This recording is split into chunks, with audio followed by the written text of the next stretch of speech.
Bob Saget.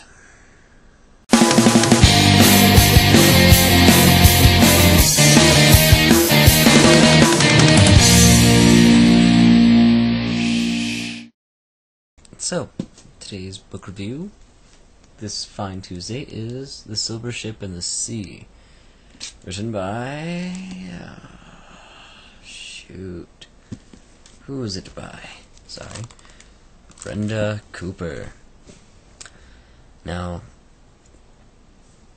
from what I've read about this book online, it is the 8th book of a series. It's not necessarily pertaining to the same story plot as far as I know, but it is a serious sci-fi fiction that makes you think.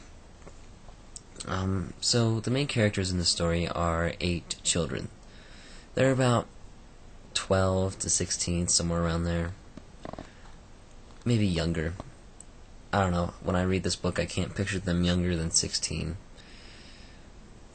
So pretty much these 6 children, teenagers, whatever you want to call them, are known as, or referred to as, the Altered in this book. Pretty much these are 6 children who have had genetic modifications from birth, and they're thrown into this off-world Earth settlement about like these people have originally settled on this planet to get away from the altered people that were starting to take over politics in the Earth society.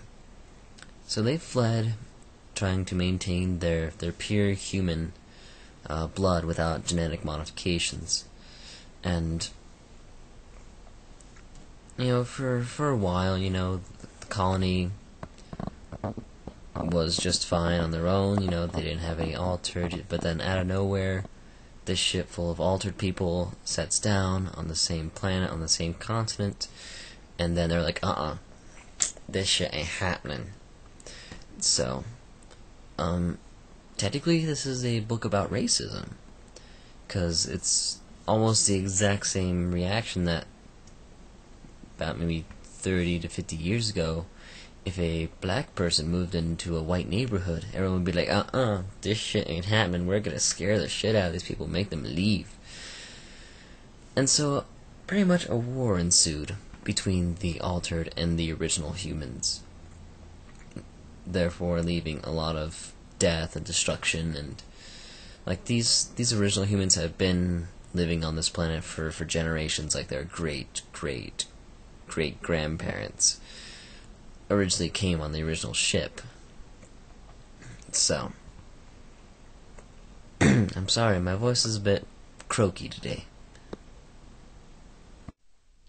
But anyway, so these 6 altered children are being raised by the original humans because the rest of the altered were like, you know what, screw this is too much trouble, we're going to leave.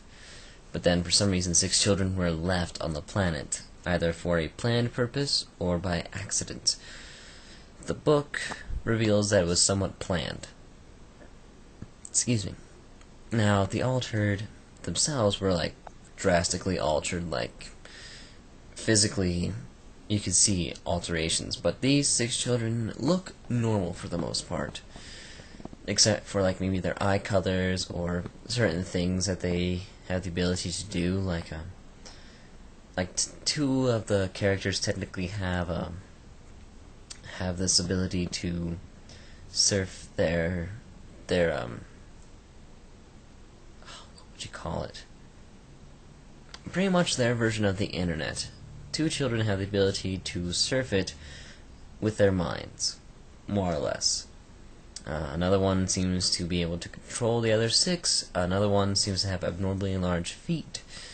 Another one seems to be programmed to be taking risks. I don't know. You'd have to read the book for yourself in order to really know and understand what all their abilities are. Because even though, I'll be honest, I got halfway through the book this week, I had such a hard time reading. Mostly because I was trying to get back into going to work, and then I got fired yesterday over a salad. So, So far, from as far as I've read, these children have the help of another altered, an adult, who was part of the war and all that fun jazz, and now she's trying to help them reclaim and to learn about where they came from, what they are, and I think this book is mostly just about racism, discrimination, and self-discovery.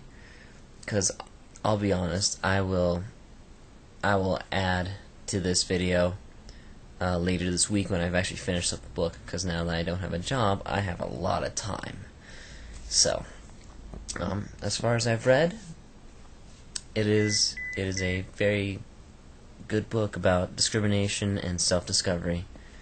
So, I'll tack another video onto this one.